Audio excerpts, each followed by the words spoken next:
पाकिस्तान और अफगानिस्तान के दरमियान हम्बनटोटा में खेले जाने वाले दूसरे ओडीआई मैच की आखिरी गेंद पर नसीम शाह के चौके की बदौलत पाकिस्तान जो है उसने अफगानिस्तान के बच्चों को एक दफा फिर सबक पढ़ा दिया था कि भाईजान अभी आप जो इंटरनेशनल क्रिकेट है उसमें नए हैं, अभी आपको पाकिस्तान को मात देने में वक्त लगेगा। और इस मैच के आखिरी ओवर्स में, आखिरी लम्हात में जो कुछ हुआ उसको जनाब 24 घंटे से ज्यादा का वक्त गुजर चुका है, लेकिन अभी तक जो आखिरी लम्हात की हिद्दत और शिद्दत है उसमें कमी नहीं हो रही, बल्कि अब नई चीजें जो हैं वो सामने आ चुकी हैं। ट्विटर के ऊपर चीटिंग के नाम से एक ट्रेंड जो है वो चलाया जा रहा है, जिसके अंदर अफगानिस्तान के जो बॉलर हैं फजले हक फरूकी, उनको कहा जा रहा है कि जनाब आपने जीतने के लिए जो अनकन्वेंशनल मेथड था वो इस्तेमाल किया। और इसके साथ ही यह भी कहा जा रहा है कि जनाब जो अफगानिस्तान के सीनियर प्लेयर्स थे वो इसमें इन्वॉल्व थे। मोहम्मद नबी जिनके साथ बाबर आजम मैच के बाद गुफ्तगू कर रहे थे और जिनकी जानिब जनाब कुछ पॉइंट आउट कर रहे थे, तो अब जनाब इस वक्त जो चीजें हम्बनटोटा से सामने आ रही हैं उनके मुताबिक जो अफगानिस्तान के प्लेयर्स हैं वो भी इस सारी कंट्रोवर्सी के अंदर इन्वॉल्व थे। और ये जो गलती कल फजले हक फरूकी से हुई पाकिस्तान को जनाब 2 नंबरी से हराने की, तो इसमें सिर्फ फजले हक फरूकी इन्वॉल्व नहीं थे। इसके अलावा जो दूसरा इस वक्त इशू हाईलाइट किया जा रहा है वो ये है कि जनाब कल जो 2 अफगानिस्तान के अंपायर्स ऑन फील्ड अंपायरिंग कर रहे थे उन्होंने भी जनाब अफगानिस्तान के प्लेयर्स के साथ मिलकर पाकिस्तान को जो मैच है वो हरवाने की कोशिश की थी। और 49वें ओवर की लास्ट गेंद जो क्लियरली हाई फुल टॉस नजर आ रही थी और फिर 50वें ओवर के जो पहली बॉल डिलीवर होनी थी, इसके दरमियान जो कुछ हुआ है उसकी सारी जो कहानी है वो इस वक्त जनाब सामने आ चुकी है और आज की वीडियो में सारी चीजें मैं आपके सामने रखूंगा। इसके अलावा भारत के जो विक्रांत गुप्ता हैं उन्होंने भी जनाब एक बात की है अंपायर की जानिब से नो बॉल ना देने पर, और पाकिस्तान के जो बाबर आजम है, कप्तान बाबर आजम, किंग बाबर आजम, उनकी जानिब से मोहम्मद नबी के साथ जो डिस्कशन की गई है उसको लेकर जनाब एक हैरत अंगेज जो इंकिशाफ है वो विक्रांत गुप्ता ने किया है, वो भी आपके सामने रखूंगा। लेकिन उससे पहले एक चीज मैंने आपको दिखानी है, और ये जो चीज मैं आपके सामने स्क्रीनशॉट चला रहा हूं इसका जो लिंक है वो भी मैंने डिस्क्रिप्शन के अंदर डाल दिया है। लेकिन आप देखें कि जनाब एक रिसर्च जो है वो द यूनिवर्सिटी ऑफ शेफील्ड की जनाब रिसर्च है, रिसर्च पेपर है, और इस रिसर्च पेपर का जो टाइटल है वो आज की वीडियो जो है उसकी कड़ियां मिलाने में जनाब बहुत ज्यादा हेल्प आउट करेगा। और टाइटल है Whom bias in officiating evidence from international cricket, यानी कि जो ऑफिशिएट कर रहे होते हैं, यानी कि अंपायर्स की बात कर रहे हैं ये इस रिसर्च पेपर में, और टाइटल के अंदर ही लिख दिया गया है कि क्या अंपायर्स जो हैं वो जिस मुल्क के होंगे उसको जनाब वो फेवर करेंगे। फेवरेटिज्म की बात कर रहे हैं। पाकिस्तान के जो साबिक कप्तान और साबिक वजीर आजम हैं इमरान खान, उन्होंने कहा था कि मैं क्रिकेट फील्ड में न्यूट्रल अंपायर लेकर आया था। 2020 में पेंडेमिक से पहले तक जनाब जो न्यूट्रल अंपायर्स हैं वो टेस्ट में तो दोनों बल्कि तीनों जो जनाब टीवी अंपायर होते थे वो भी न्यूट्रल होते थे, लेकिन ओडीआई के अंदर जनाब 2 न्यूट्रल अंपायर होते थे। एक जो है वो जो ऑन फील्ड अंपायर होता था वो जनाब होम साइड का होता था। लेकिन पेंडेमिक जब शुरू हुआ तो ये जो न्यूट्रल अंपायर थे ये खत्म कर दिए गए। फिर अप्रैल 2022 के अंदर टेस्ट के अंदर एक न्यूट्रल अंपायर और एक होम अंपायर जो है वो दोबारा लेकर आए, लेकिन जो ओडीआई है उसके अंदर अभी तक जो न्यूट्रल अंपायर वाला कॉन्सेप्ट है वो नहीं आया। सो जनाब ये जो रिसर्च पेपर है इसकी अगर कंक्लूजन को पढ़ा जाए तो फिर उसमें ये लिखते हैं our main finding is that there exist evidence of home bias influencing umpires in test matches in the last 2.5 decades के 2 और यानी कि 2.5 जो अशरे चले हैं उनके अंदर ये देखने को मिला है कि जनाब जो होम अंपायर्स होते हैं वो अपनी होम टीम को फेवर करते हैं। और कल यही सब कुछ जो है वो पाकिस्तान और अफगानिस्तान के दरमियान जो मैच था उसमें देखने को मिला। क्योंकि जनाब विराट कोहली की 2022 के T20 वर्ल्ड कप की 9 बॉल जो है वो लेग अंपायर थे एरेस्मस, उन्होंने जनाब जो विराट कोहली हैं उनके एहतजाज के बाद, जब विराट कोहली ने इशारा किया था 9 बॉल का, तो उसके बाद 9 बॉल जो है वो करार दे दी थी। और उस वक्त भी ये बात हुई थी कि जनाब जो अंपायर हैं उनको थर्ड अंपायर के पास जाना चाहिए था। लेकिन कल जिस तरह से शादाब खान का क्लियर और जनाब वेस्ट हाई फुल टॉस लग रही थी, उस वक्त थर्ड अंपायर से कंसल्ट नहीं किया गया। और इसमें थर्ड अंपायर जो इंडिया के हैं नितिन मेमन, उनका कोई कसूर नहीं है, क्योंकि जब आप थर्ड अंपायर को इन्वॉल्व ही नहीं कर रहे, जो ऑन फील्ड अंपायर्स हैं वो जनाब थर्ड अंपायर की तरफ जा ही नहीं रहे, तो फिर वो खुद से तो जो इनिशिएटिव है वो नहीं ले सकते।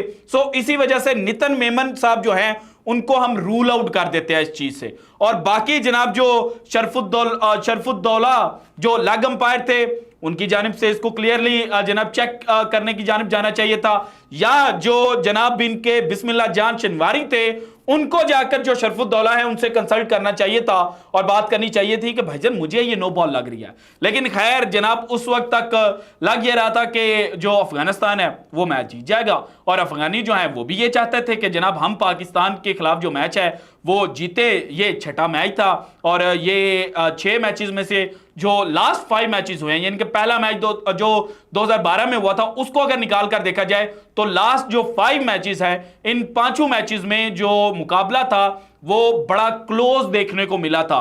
2014 के एशिया कप में जनाब अफगानिस्तान ने पाकिस्तान की जो बैटिंग है वो फ्लॉप करके रख दी थी।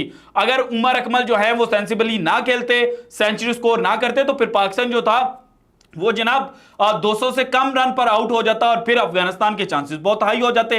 कल भी सिचुएशन ऐसी ही नजर आ रही थी। लेकिन खैर जनाब अंपायर जो है उसको अब हम साइड पर रखते हैं। अब हम आते हैं कि जो रन आउट किया गया फजले हक फरूकी की जानिब से, उससे पहले की जो आप बातें चीजें खुलकर सामने आ रही हैं, ये नजर आ रहा है कि जनाब जो फजले हक फरूकी हैं उन्होंने इंडिविजुअल डिसीजन नहीं लिया था कि मैं अगर शादाब खान पहले निकलता है क्रीज से तो मैं उनको रन आउट करूंगा, और ना ही जनाब उन्होंने लास्ट मोमेंट पर यह चीज ऑब्जर्व की कि जो शादाब खान है वो बाहर निकलेंगे।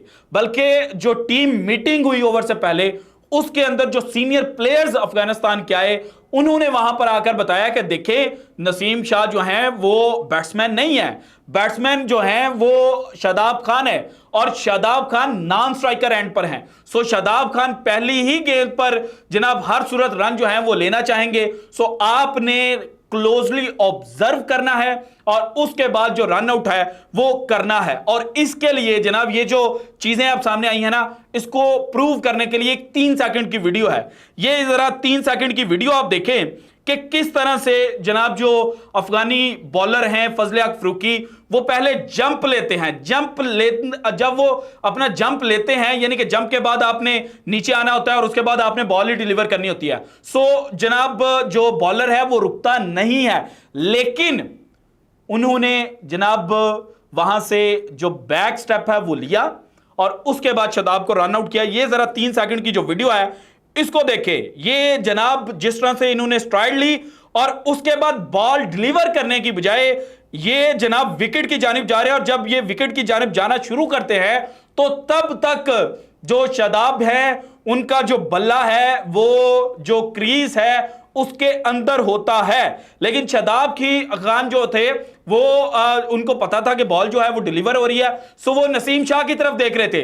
लेकिन जो फजले हक फरूकी हैं उन्होंने पीछे से गेम डाल दी, और इनकी इस गेम की वजह से जो पाकिस्तान के प्लेयर्स हैं उन्होंने बाकायदा एहतजाज भी किया। बाबर आजम ने तो मोहम्मद नबी के साथ जो ऑन स्क्रीन बातें हैं वो की हैं, लेकिन शाहीन शाह अफरीदी के बारे में ये आ रहा है कि वो अफगानिस्तान के जो प्लेयर्स हैं उनसे हैंडशेक नहीं करना चाहते थे। और जो एक वीडियो सामने आई है उसमें बाबर जो हैं वो शाहीन की को आवाज देते हुए कह रहे हैं कि आजा, यानी कि शाहीन को वो कह रहे हैं कि आप आकर हाथ मिलाए। सो पाकिस्तान के जो प्लेयर्स थे वो ये चाहते थे कि जनाब जो एक हारमोनी पाकिस्तान और अफगानिस्तान के प्लेयर्स के दरमियान है ये ऐसे ही रहे। इसके अलावा एक और पिक्चर जो है वो इस वक्त सोशल मीडिया पर वायरल हो रही है कि जब अफगानिस्तान की टीम शादाब खान का रन आउट जो है उसको सेलिब्रेट कर रही थी, तो उस वक्त जो राशिद खान है वो बाउंड्री के पास खड़े थे, यानी कि दूर खड़े थे, और वो इस चीज से जो इक्तफा है वो नहीं कर रहे थे। सो राशिद खान के लिए यहां पर बहुत ज्यादा सलूट। अब आते हैं जनाब जो विक्रांत गुप्ता साहब ने बात की है। सो जरा ये विक्रांत गुप्ता साहब की स्टेटमेंट सुने और उसके बाद मजीद जो बात है वो करते हैं, जरा सुनिएगा। नसीम शाह के लिए दूसरी बात, फजल फरूकी भाई कहाँ के डेथ बॉलर हो, खुद की टीम की डेथ करवाते फिरते हो यार। नसीम की जितनी तारीफ करो कभी आपको दिनेश कार्तिक लपेट के चले आते हैं। नसीम शाह ने तो रूटीन बना लिया अपना। अफगानिस्तान को तो रन आउट क्या, run out at the last 10-15 minute जो ड्रामा हुआ है, एक गेंद रहते जीते, कंट्रोवर्सी हुई, विवाद हुआ है, गेंद रहते लड़ाई मार कुटाई, आखिरी ओवर में मानकट कर दिया। मानकट नहीं, रन आउट कहना उसे, रन आउट कर दिया। पर फिर भी पुअर अंपायरिंग, जो उनका जो नो बॉल नहीं दी गई थी, शादाब नो बॉल पर शादाब ने खेली सबसे, जो हम कह रहे थे इनके मिडिल ऑर्डर में जिम्मेदारी कोई निभाता तो शादाब है। इवन हारिस राउफ का जो उन्होंने मारी हिट, नसीम शाह ने तो भाई जिम्मेदारी मिले जो कहते भी हैं तो नसीम शाह की तरह निभाओ नहीं। सुनिएगा जरा यहाँ से। को फायदा हो गया कि इफ्तिकार आउट हो गए। नहीं, फायदे तो बहुत हुए, इमाम आउट हो गए, ये सब तो रुके खेल रहे थे। नसीम जब आए थे तो और कीजिएगा। अच्छा, बाबर एंड में भी बाबर आजम बड़े नाराज हैं, इनसे अंपायर के पास गए वो, नबी से उन्होंने बोला। अच्छा, नबी से समझा लेना भैया, देख लेना किया है वो नहीं। बड़े एक बात बताऊं, इसमें बाबर गलत है। फिर नहीं, वो गलत है, बट भाई एक मिनट, रूल्स क्रिकेट के कहते हैं कि आप रन आउट कर सकते हो। अब बॉलर के हाथ में बॉल है, अभी वो उसने एक्शन में कंप्लीट किया और शादाब आधी क्रीज में पहुंच गया, तो रन आउट कर दिया बस, खत्म हो गया। बिल्कुल फेयर। आपको नहीं, बाबर ये बोलेंगे कि भाई आपने अगली जो उससे पहले वाली बॉल थी, जो नो बॉल थी, क्लियर, अंपायर के पास जाओ ना, तो अंपायर पास हो सकता है, अंपायर के आप नबी के पास नहीं कह सकते। सॉरी, मैं मानता हूं पाकिस्तान के वो चीटेड, पाकिस्तान को नो बॉल मिलनी चाहिए थी और no ball, Pakistan was cheated, और मैं मानता हूं कि पाकिस्तान को नो बॉल जो है वो मिलनी चाहिए थी। इसके अलावा इन्होंने कहा कि नबी के पास नहीं जाना चाहिए था। नबी के पास शायद बाबर इसलिए गए हों कि सीनियर प्लेयर्स हैं, जो यंग लड़के हैं वो रिस्पेक्ट करते हैं, तो शायद नबी को बता रहे हों कि भाईजान अपने प्लेयर्स को बताएं कि जीतने का जो कन्वेंशनल मेथड है उसको ही अपनाया जाए, ये अनकन्वेंशनल इस तरह से आप धोखेबाजी करके फ्रॉड करके, क्योंकि कल तक मुझे लग रहा था कि ठीक है यार, रन आउट है, विद इन द जनाब गाइडलाइंस ऑफ द क्रिकेट है, जो रूल बुक है उसके अंदर है। लेकिन अब ये जो 3 सेकंड की वीडियो है ना, इसने सारी चीज़ें एक्सप्लेन कर दी हैं कि असल में वो जीतने के लिए जो धोखाधड़ी है वो की गई थी। सो जनाब बाबर का पास जाना नबी के कोई इतनी बड़ी बात भी नहीं थी। खैर जनाब एट द एंड पाकिस्तान जीत गया था, और कल अगेन पाकिस्तान और अफगानिस्तान का मैच है। दुआ करते हैं और उम्मीद करते हैं कि पाकिस्तान जो है वो एक दफ़ा फिर जनाब ये जो मैच है वो जीत जाए। So this is it from today's episode. अगर आपको वीडियो पसंद आई तो लाइक कीजिएगा, ज़्यादा से ज़्यादा शेयर कीजिएगा, अपनी कीमती राय का इजहार लाजमी कीजिएगा, और अगर आपने अभी तक चैनल को सब्सक्राइब नहीं किया तो कर दें। शुक्रिया, अल्लाह हाफिज़।